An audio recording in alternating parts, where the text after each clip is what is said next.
Bien, vamos a empezar con un nuevo vídeo del tema de equilibrio en el que vamos a trabajar con la nueva constante de presiones K sub P y con el grado de disociación.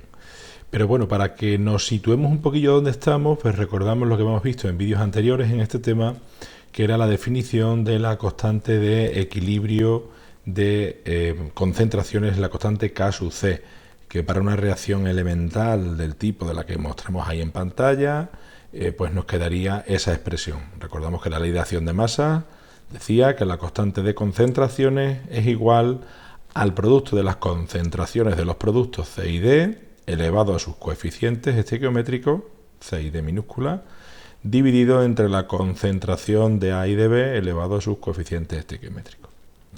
¿Qué ocurre? Pues que a veces los reactivos y los productos a la hora de calcular sus concentraciones a veces se dificulta o disponemos de datos de presiones pero no de concentraciones. Teniendo en cuenta que en muchas de estas reacciones se llevan a cabo en un medio gaseoso, pues es más fácil calcular una constante que dependa únicamente de las presiones de esas sustancias. Esa constante es la constante K sub P.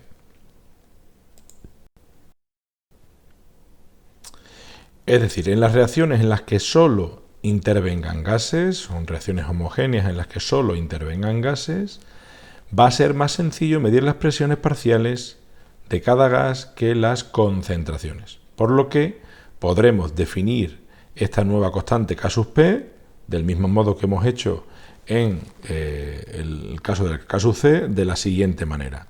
Bueno, pues constante K sub P es igual al producto, en este caso, en vez de concentraciones, de las presiones parciales, y ahora recordaremos qué era eso de las presiones parciales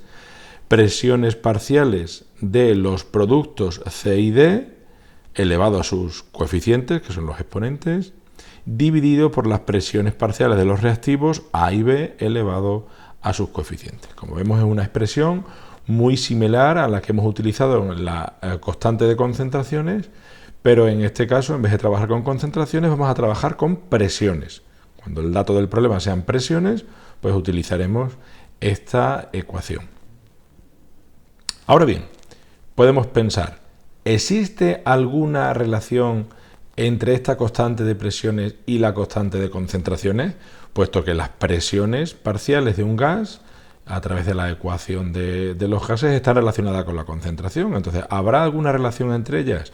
Pues sí, vamos a verla en la siguiente diapositiva. Bien, veamos esa relación existente entre K sub C y K sub P. ¿Vale? En sistemas homogéneos, en reacciones homogéneas en las cuales las sustancias son gaseosas.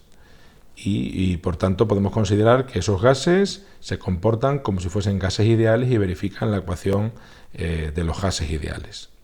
Esa ecuación de P por V igual a N por R por T, podemos expresarla de esta otra manera, en el cual el volumen pasa dividiendo, y si nos damos cuenta, pues ese número de moles partido por volumen no es más que la concentración de ese gas, ¿vale? Esa sería la forma de calcular esa presión parcial, ¿vale? Cuando yo tengo la concentración total, pues sería una presión total, pero cuando estoy hablando de la concentración de un gas en una mezcla, pues esa sería la presión parcial. También tenemos otra opción de calcular la presión parcial mediante una expresión que nos permite relacionarla con la fracción molar, ¿vale? Eso habría que recordar de temas iniciales.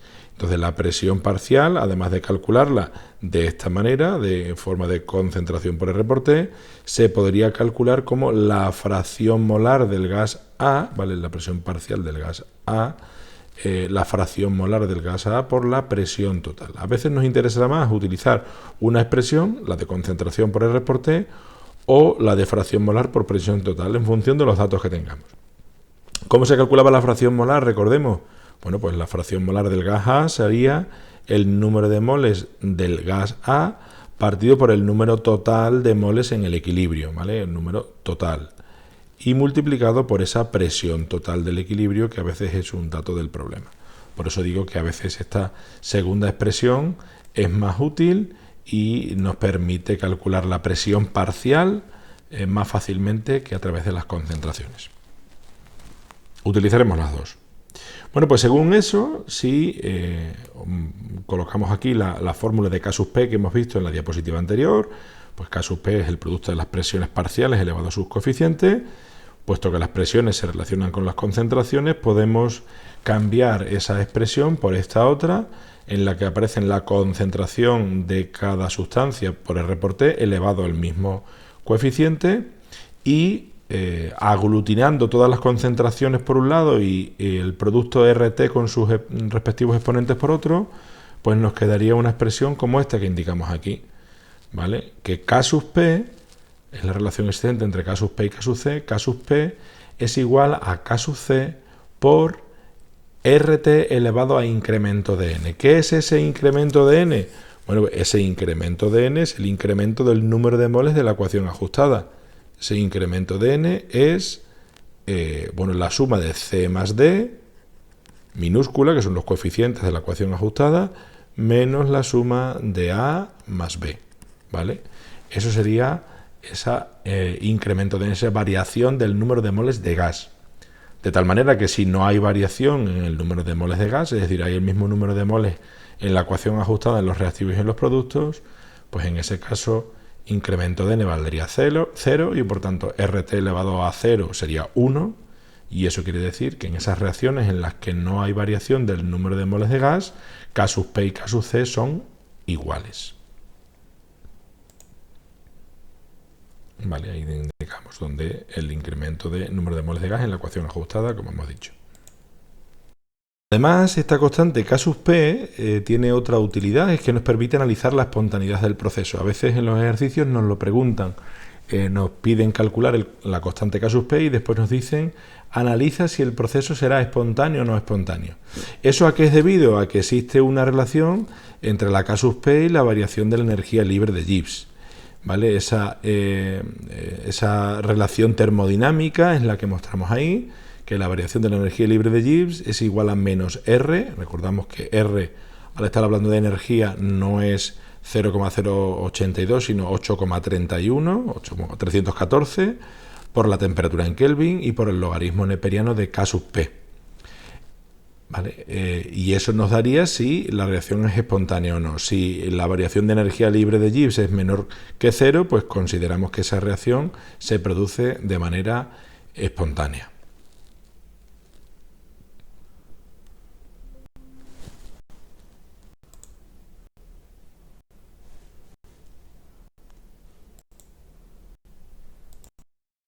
Y además del concepto de la constante K sub P, también queríamos en este vídeo hablar, que ya lo habíamos mencionado en el primer vídeo del tema de equilibrio, del grado de disociación. No es más que un porcentaje de la cantidad del grado del porcentaje que se disocia esa molécula, entendiendo que se utiliza para aquellas reacciones en las que una molécula se disocia en varias. Pues nos habla de ese porcentaje, de esa cantidad expresado en tanto por uno, ¿vale? Por eso se utilizan aquellas reacciones en las que existe un único reactivo que se descompone en dos o más. Es la fracción de un mol que se disocia, es el tanto por uno, ¿vale? En vez de en tanto por ciento, aunque se expresa en tanto por ciento, también pues lo vamos a ver. En consecuencia, el porcentaje de la sustancia disociada será pues 100 veces alfa. Vale, eso lo vamos a ver en los ejercicios y así es como lo entenderemos mejor. Veamos un ejercicio. Por ejemplo, en este nos dicen, en un matraz de 5 litros se introducen 2 moles de pentacloruro de fósforo y 1 mol de tricloruro de fósforo y se establece el siguiente equilibrio, en el cual el pentacloruro se disocia en tricloruro y cloro. Sabiendo que la constante K sub C es 0,042, apartado A, ¿cuáles son las concentraciones de cada sustancia en el equilibrio? Y apartado B, ¿cuál es el grado de disociación? Esa es el primer ejercicio o la primera pregunta que nos dicen en este ejercicio. Por ejemplo, aquí tenemos la reacción, ¿vale? La reacción que nos han citado en el enunciado. de la cual sabemos que tenemos una cantidad de pentacloruro, una cantidad de tricloruro, pero no tenemos nada de cloro. Por tanto, eso nos permite saber que la reacción evolucionará hacia la derecha, a formar lo que no hay. Recordemos que en el equilibrio tiene que haber de todo y, por tanto, si hay una cantidad inicial de pentacloruro y de tricloruro, pero no hay cloro, la reacción irá a formar cloro. ¿En qué proporción? En la proporción de que un mol que reaccione dará lugar a un mol y un mol, porque el ajuste es 1, 1, 1. Expresado en la cantidad indeterminada, que no sabemos cuánto es lo que va a reaccionar, pues por cada X moles de pentacloruro dará lugar a X moles de tricloruro y X moles de cloro. Y ahora hacemos el cuadro típico para resolver este tipo de ejercicios. En el cuadro, recordamos, ponemos las sustancias que intervienen en columnas y en las filas ponemos en primer lugar los moles iniciales que nos dan en el enunciado. En este caso, 2 de pentacloruro y 1 de tricloruro y nada de cloro. Los moles que reaccionan, que es la proporción en X en la que van a reaccionar. Proporción en X que a mí me gusta indicar ese signo negativo y positivo de la que va a desaparecer en negativo y la que va a aparecer en positivo. Pero recordemos que X, que es una cantidad material, no puede ser negativa, sino que el negativo me indica que es una cantidad que tengo que restar en los moles iniciales para que en los moles en el equilibrio me quede una cantidad menor. Simplemente es para saber la operación que tengo que hacer para obtener los moles en el equilibrio.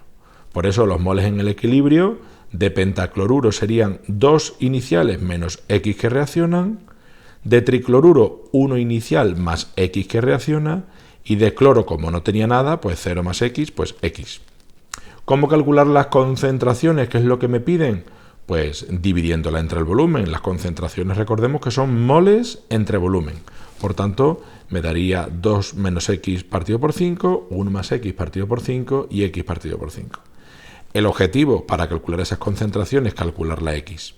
¿Cómo la calculamos? Pues a partir de K sub C. Como K sub C lo sabemos que vale 0,042, bueno, pues sustituiríamos en la ecuación concentración de tricloruro 1 más X partido por 5 por concentración de cloro X partido por 5 entre concentración de pentacloruro 2 menos X partido por 5 igual a 0,042 y simplificando uno de los 5 y resolviendo esto, pues nos quedaría el valor de X, que en este caso sale un valor de 0,28. Por tanto, las concentraciones en el equilibrio, ¿cuáles serían? Pues esas que indicamos ahí. Después me dicen que calcule el grado de disociación. Si de 2 moles de pentacloruro de fósforo se disocian 0,28 moles de tricloruro de fósforo y cloro, de cada mol de pentacloruro, ¿cuánto se disocia? Pues 0,14, no es más que una regla de 3. También lo podemos hacer teniendo en cuenta que, bueno, pues sería la forma de calcularlo, que alfa es igual a los moles que reaccionan partido por los moles iniciales y por 100.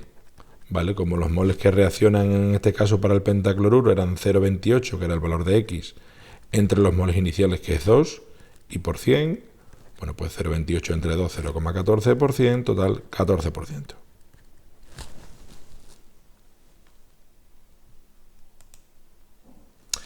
Y recordemos que en este ejercicio no hemos expresado la reacción en su forma isotérmica. ¿Por qué? Porque ya nos la daban en el enunciado.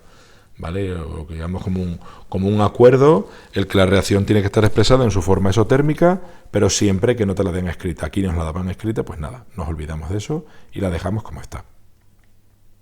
Vamos ahora a otro ejercicio en el cual ya nos piden calcular K sub P, que era uno de los objetivos que teníamos en este vídeo, el saber calcular K sub P. En este ejercicio nos dicen, en un recipiente de 306 mililitros contiene a 35 grados una mezcla en equilibrio de 1,653 gramos de tetraóxido de dinitrógeno y 0,384 gramos de dióxido de nitrógeno. Sabiendo que la reacción es tal, la que nos indica ahí, la de disociación del tetraóxido de dinitrógeno, determina el valor de K sub C, K sub P y calcula la presión del recipiente. Este ejercicio ha aparecido en la EBAU de Extremadura en junio del 2023.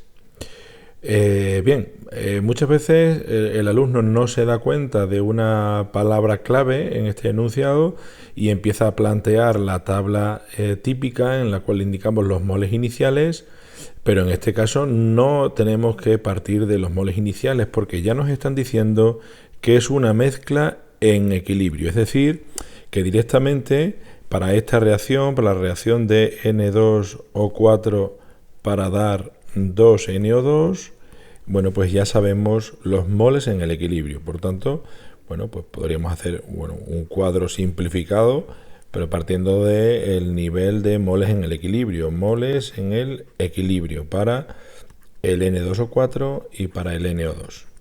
Vale, no nos dan moles, nos dan masa, ¿vale? Bueno, pues primero pasémoslo a moles, calculémoslo. El número de moles de N2O4 será igual a la masa 1,653 entre la masa molar, que para esta sustancia es 92. Eso nos da un valor de 0,018. Y el número de moles de NO2 pues sería 0,384 entre su masa molar, que es 46. Eso nos da aproximadamente 0,0083. Bueno, pues cogemos esos dos datos, 0,018 y 0,0083, y ya tendríamos los moles en el equilibrio. El siguiente paso, ¿cuál será? Pues para calcular las constantes, el calcular las concentraciones. ¿Vale? Concentración, ¿cómo sería? Pues 0,018 entre el volumen, que es 0,306, recordad que hay que expresarlo en litros, y 0,0083 entre 0,306 para expresarlo en litros. Bueno, ¿cuánto nos daría cada una de estas? Pues aproximadamente la concentración de tetraóxido de dinitrógeno será aproximadamente 0,06 y la de dióxido de nitrógeno 0,03. Con eso ya podemos calcular K sub C. Bueno, para ganar un poco de espacio voy a borrar el cálculo del número de moles y aprovechemos ese espacio para hacer los cálculos en esta diapositiva. Bien, entonces ya nos vamos directamente a la fórmula de K sub C. K sub C para esta reacción, ¿cuál sería? Concentraciones de los productos, en este caso solo tenemos el dióxido de nitrógeno, elevado a su coeficiente, que es 2, dividido por la concentración del reactivo, que en este caso solo es el tetraóxido de dinitrógeno. Según eso, pues concentración de dióxido de nitrógeno es 0,03 al cuadrado entre 0,06, y eso nos da un valor de 0,015. Ese sería lo primero que nos piden, la constante K sub C. Ahora calculemos la constante K sub P. ¿Cómo? A partir de la relación existente entre K sub P y K sub C. K sub P es igual a K sub C por RT elevado a incremento de N. K sub C vale 0,015. R, recordemos, aquí estamos hablando de la ecuación de los gases, 0,082. Temperatura, que nos dicen que son 35 grados centígrados, expresándolo en Kelvin, 308. Y el incremento de N es el incremento del número de moles de la ecuación ajustada. En este caso sería incremento de N 2, ¿vale? Porque aquí tenemos 2 menos, aquí en este caso tenemos 1, por tanto 2 menos 1, 1. Pues ya está. Entonces el incremento es 1. Si hacemos ese cálculo nos da un valor de K sub P igual a aproximadamente 0,38. Y por último nos dicen que calculemos la presión del recipiente. Esa presión es la presión suma de las dos presiones parciales. Podríamos calcular las presiones parciales a partir de K sub P, pero bueno, es mucho más sencillo que eso, puesto que la presión total de una mezcla es igual al número total de moles en esa mezcla por R, por T y partido por el volumen total. ¿Y el número total de moles de dónde lo sacamos? Pues de sumar los moles en el equilibrio. Si sumamos los moles en el equilibrio, el número total de moles será igual a 0,0263. Bueno, pues sustituyendo aquí abajo, 0,0263 por 0,082 por la temperatura, que son 308, dividido todo entre el volumen, que son 0,306, pues eso nos da una presión total de 2,17 atmósferas.